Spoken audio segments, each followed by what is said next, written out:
क्या आज की तकनीक मजेदार नहीं रही? क्या आपको लगता है कि आजकल तकनीक मजेदार नहीं रही? मोबाइल, लैपटॉप और टीवी में पिछले 10 साल में कोई बड़ा बदलाव नहीं आया। अगर आप ऐसा सोचते हैं तो आप अकेले नहीं हैं।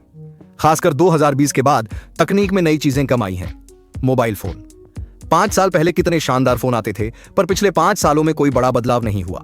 हाँ, बैटरी, चार्जिंग, 5G और AI में सुधार हुए हैं, पर इनका कितना फायदा है यह आप जानते हैं। टीवी 10 साल पहले 4K और 8K टीवी का चलन था। अब 4K टीवी आम हो गए हैं। Android TV, 4K panel, QD LED, mini LED, OLED panel आ गए, पर इसके बाद कुछ नया नहीं दिखा। लैपटॉप में भी यही हाल है। प्रोसेसर बेहतर हुए हैं, बिजली कम खाते हैं, बैटरी लंबे समय तक चलती है, काम तेज करते हैं और पतले हुए हैं, पर कोई बड़ा बदलाव नहीं हुआ। अन्य उपकरण, टैबलेट और स्मार्ट वॉच भी वैसे ही हैं जैसे 5 साल पहले थे। क्या तकनीकी बदलाव रुक गए हैं? क्या आपने सोचा है ऐसा क्यों हुआ? क्या तकनीक में नए बदलाव सच में रुक गए हैं? अगर आप ऐसा सोचते हैं तो आपको अपना नजरिया बदलना होगा। 2010 से 2020 के बीच उपभोक्ता इलेक्ट्रॉनिक्स में क्रांति आई थी। एंड्रॉइड, मोबाइल फोन और स्मार्ट टीवी बहुत लोकप्रिय हुए। उपभोक्ता तकनीक वे चीजें हैं जिन्हें आप और मैं सीधे हाथ में लेकर इस्तेमाल कर सकते हैं। 2010 से 2020 के बीच इसमें तेजी से काम हुआ। नया नजरिया। अगर हम 2020 और उसके बाद को देखें तो यह ना सोचें कि कोई नया बदलाव नहीं हुआ। बदलाव हुए हैं, चीजें आगे बढ़ी हैं, पर वह उस दिशा में नहीं जिसमें आपकी दिलचस्पी है। 2020 के बाद सबसे बड़ा बदलाव AI है। कृत्रिम बुद्धिमत्ता में तेजी से सुधार हुआ है। मैं सिर्फ मोबाइल के AI की बात नहीं कर रहा, बल्कि OpenAI, Google Gemini, Microsoft Copilot और मेटा की AI की बात कर रहा हूं। ये असली दुनिया की समस्याओं को हल कर रही हैं। पर्दे के पीछे हम अक्सर सोचते हैं कि जो चीज हमारे सामने है वही रोचक है, पर पर्दे के पीछे चीजें बहुत अलग हैं। जैसे नोकिया अब मोबाइल नहीं बनाती, पर आप अभी भी उसके उत्पाद का परोक्ष रूप से इस्तेमाल कर रहे हैं क्योंकि वह दूरसंचार उपकरण बनाती है। जब एयरटेल ने 5G शुरू किया तो उन्होंने नोकिया से तकनीक ली थी। दिखावटी बनाम असली। स्टार्टअप की दुनिया में दिखावटी स्टार्टअप्स जैसे शार्क टैंक पर दिखने वाले जो सीधे ग्राहकों को बेचते हैं, D2C, वे अक्सर ज्यादा फायदेमंद नहीं होते। पीछे काम करने वाले बोरिंग स्टार्टअप अक्सर ज्यादा फायदेमंद होते हैं। आज के बदलाव, आज के उपभोक्ता इलेक्ट्रॉनिक्स में छोटे छोटे सुधार हो रहे हैं। 2020 से 2030 तक जो बदलाव हो रहे हैं वे धीरे धीरे हो रहे हैं। छोटे छोटे बदलाव जो 4 से 5 सालों में जुड़कर बड़ा बदलाव दिखाएंगे। भारत में बदलाव। भारत में भी शानदार बदलाव हो रहे हैं, खासकर इलेक्ट्रिक वाहन क्षेत्र में। दोपहिया वाहनों में भारत में यूनिकॉर्न द्वारा दायर किए गए आधे पेटेंट EV स्टार्टअप्स के हैं, जैसे Ola electric, Ather energy, Ultraviolette, simple energy और रिवर इंडी।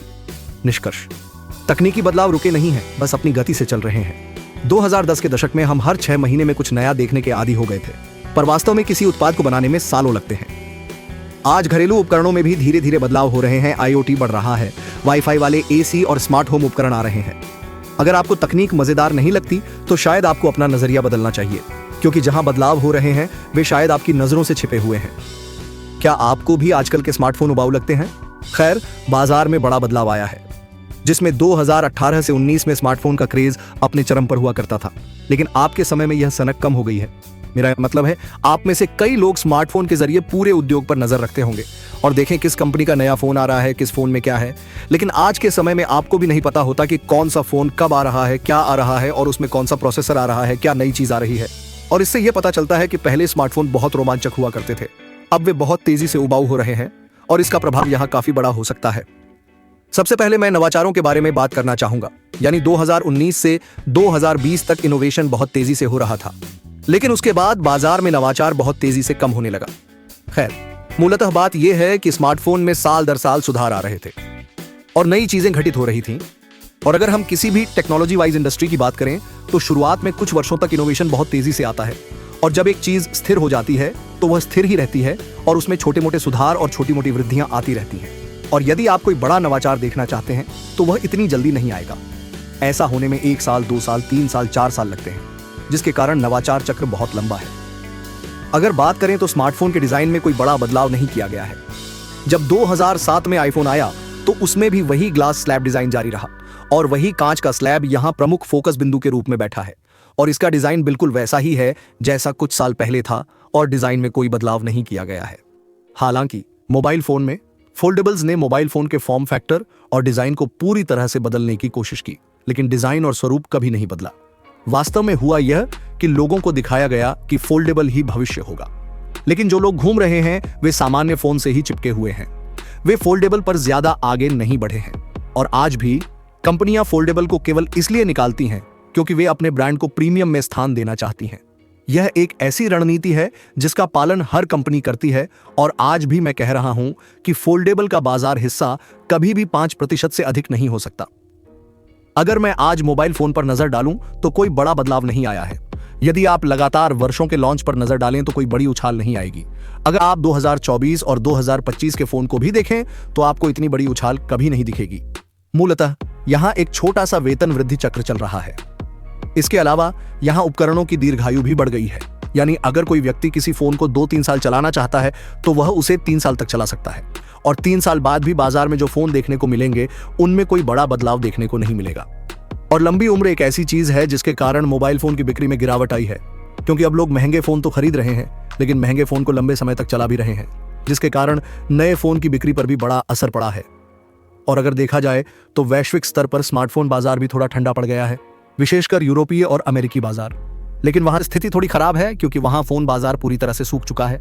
लेकिन अगर भारत की बात करें तो भारत में अभी भी बहुत अच्छा बाजार चल रहा है, और दुनिया की हर कंपनी, चाहे मैं स्मार्टफोन की बात करूं या स्मार्टफोन से जुड़ी, यहां तक कि क्वालकॉम, स्नैपड्रैगन, मीडियाटेक, वे भारत के फोन बाजार पर भी ध्यान केंद्रित कर रहे हैं, क्योंकि यहां अभी भी थोड़ा उत्साह और थोड़ी गर्मी बाकी है। अगर हम इसकी बात करें तो आज जो चीजें ओवरहाइप होती हैं वो कंपनियां तब करती हैं जब यहां मोबाइल फोन लॉन्च होते हैं। और यहां मैंने जो अतिशयोक्ति देखी है वह कृत्रिम बुद्धिमत्ता, आर्टिफिशियल इंटेलिजेंस की है। एआई एक ऐसी चीज है जिसका दुनिया भर में अत्यधिक उपयोग किया जा रहा है, और मैंने इसे 2024 में देखा और आप इसे 2025 में देखेंगे। लेकिन हाँ, क्या एआई पूरी तरह से बेकार है? नहीं, यह बेकार नहीं है, यह बहुत उपयोगी है।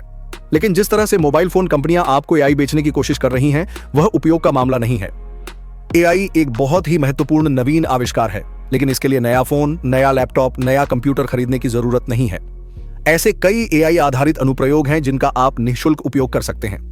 आप गूगल के चैट जीपीटी का मुफ्त में उपयोग कर सकते हैं, आप गूगल के जेमिनी का उपयोग कर सकते हैं, और आप किसी भी फोन में बुनियादी एआई सुविधा का उपयोग कर सकते हैं। सिर्फ एआई के नाम पर नया फोन खरीदना समझदारी नहीं है। हालांकि यहां एआई को एक चर्चा के तौर पर इस्तेमाल किया जा रहा है, जिसे दिखाकर आपको सिर्फ एक नया फोन बेचा जा रहा है। इस साल गैलेक्सी S24 की बिक्री सिर्फ इसलिए शुरू हुई क्योंकि इसमें कई फोन इस्तेमाल किए गए थे। यहां सिर्फ एआई का नाम दिखाकर S23 FE का पूरा डेड स्टॉक क्लियर कर दिया गया। तो आप देख सकते हैं कि यहां एआई का कितना उपयोग किया जा रहा है। लेकिन एक बात लोगों को समझ में आ गई है कि एआई का वास्तव में उपयोग कैसे किया जाता है। उसके बाद एआई नाम देकर भी मोबाइल फोन बेचना थोड़ा मुश्किल हो सकता है।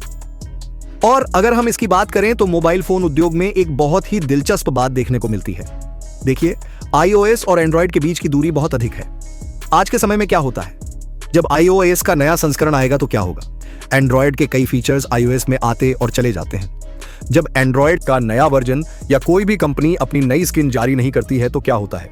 iOS का डिजाइन iOS फीचर्स पर आधारित है।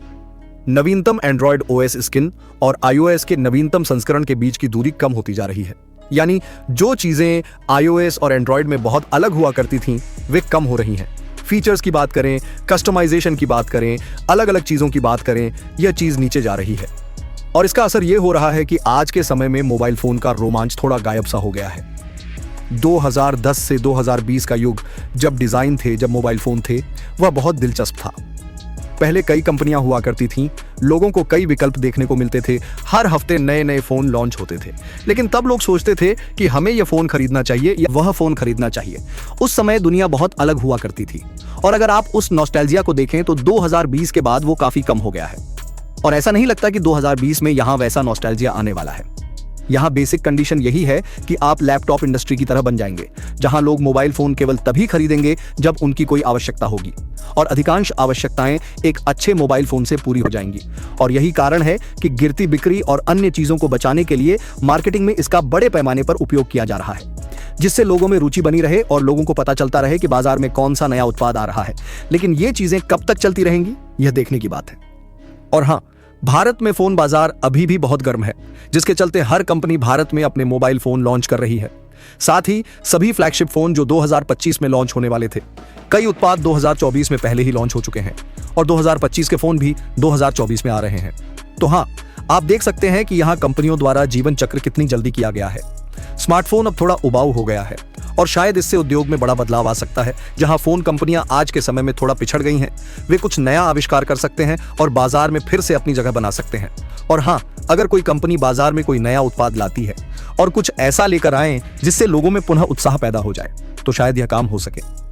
इनमें से कुछ कार्य एआई हार्डवेयर कंपनियों द्वारा किए गए। मानव ने प्रयास किया, खरगोश ने प्रयास किया, लेकिन यहाँ के बाजार में यह उतना कारगर नहीं रहा।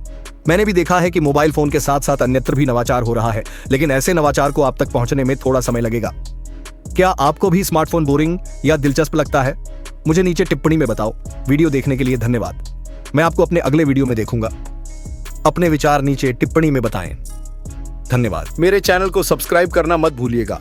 Review ZX signing off. Bye bye.